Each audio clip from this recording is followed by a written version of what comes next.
सम्मानित देशवासियों, मैं एस.एल. ठाकुर, राष्ट्रीय समाजवादी जन क्रांति पार्टी के अध्यक्ष, उत्तर प्रदेश वाराणसी से इस वीडियो के माध्यम से मैं सभी देशवासियों का हार्दिक स्वागत और अभिनंदन करता हूं। कल की घटनाक्रम मैं आपको बताऊं कि मैंने सोशल मीडिया पर एक वीडियो देखा और वो वीडियो था लोकसभा के बाहर एक सांसद महोदय द्वारा गेरुआ वस्त्र धारण करके एक महात्मा के रूप में अपना प्रेजेंटेशन दिया गया और एक नाटक के रूप में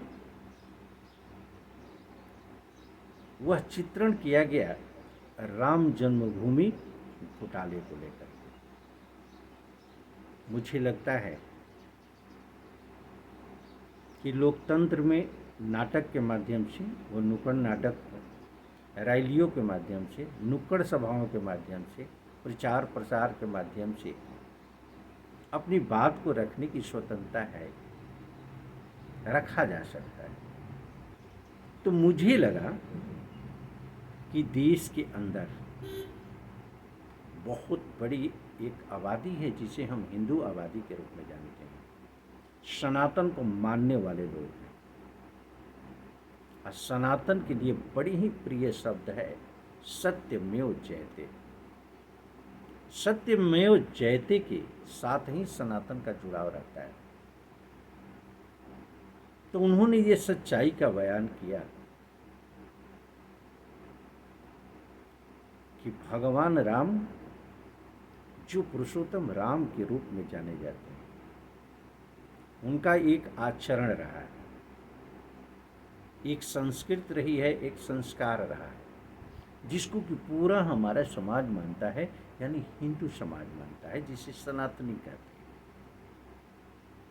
सनातन के लोग ये मानते हैं भगवान राम के आदर्श को, उनके आचरण को, असत्य पर सत्य की विजय को लेकर, अन्याय पर न्याय की विजय को लेकर, अपने माता पिता भाई के साथ आचरण को लेकर, अपने धर्म पत्नी के प्रति जिम्मेदारी को लेकर, समाज के अंदर उनके रिश्ते को लेकर, और हम उन्हें ईश्वर मानते हैं कि उन्होंने मानव के रूप में, मनुष्य के रूप में जिस तरीके से रावणी प्रवृत्ति के लोगों का संहार किया, वो निश्चित रूप से बहुत ही आदरणीय है, सराहनीय है, आदर्श योग्य है। तो हम सत्य सनातन के लोग उनको मानते हैं।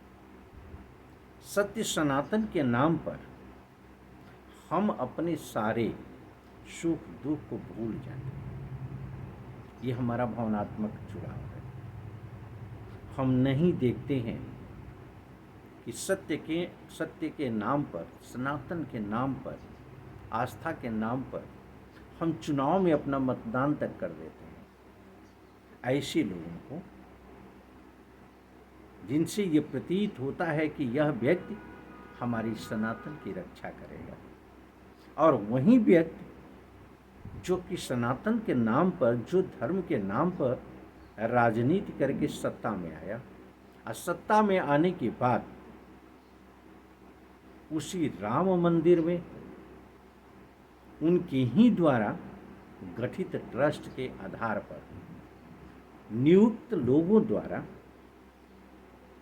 अगर भ्रष्टाचार क्रिएट किया जाता है, तो इसे देश की जनता नहीं बर्दाश्त कर सकती, देश के लोग इसे स्वीकार नहीं कर सकते।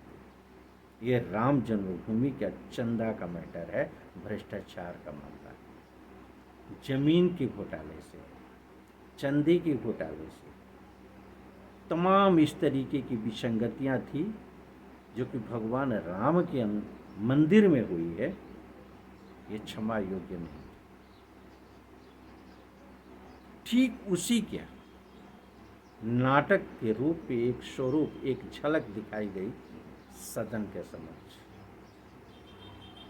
इसे किसी धर्म से जोड़ करके, उसके प्रतिष्ठा से जोड़ करके देखने की कोई ज़रूरत नहीं है। इससे अवेयरनेस की ज़रूरत है कि हमारी आस्था के केंद्र में क्या हो रहा है, किस रूप में हो रहा है, और प्रत्येक व्यक्ति को यह सवाल पूछने की ज़रूरत है कि इस तरह के घटनाक्रम के लिए जिम्मेदार कौन। पूरा देश जानना चाहता है।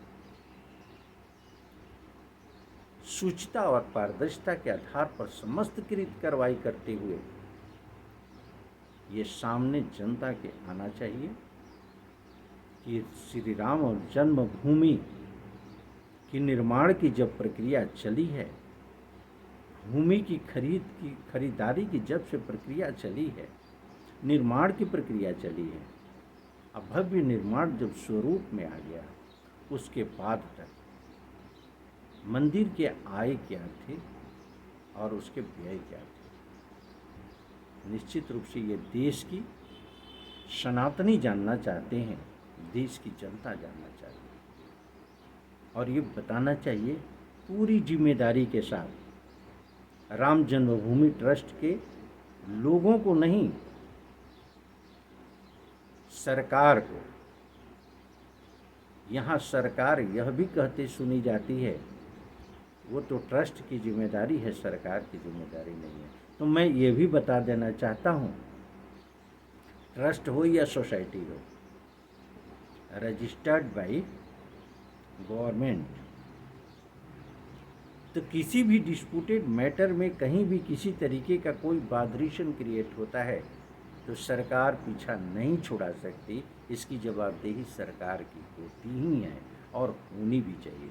उत्तर प्रदेश सरकार को पूरी तरीके से जिम्मेदारी लेते हुए ये जवाब देना चाहिए कि किन परिस्थितियों में ऐसा हुआ। अगर उत्तर प्रदेश सरकार इसमें सक्षम नहीं होती है तो केंद्र सरकार का हस्तक्षेप होना चाहिए और जन जन को ये संतुष्ट करने का प्रयास करना चाहिए कि राम जन्मभूमि के अंतर्गत जो भी घोटाले हुए हैं उसके लिए जिम्मेदार अमुख्य व्यक्ति है और उस पर ये कृत कार्रवाई की गई।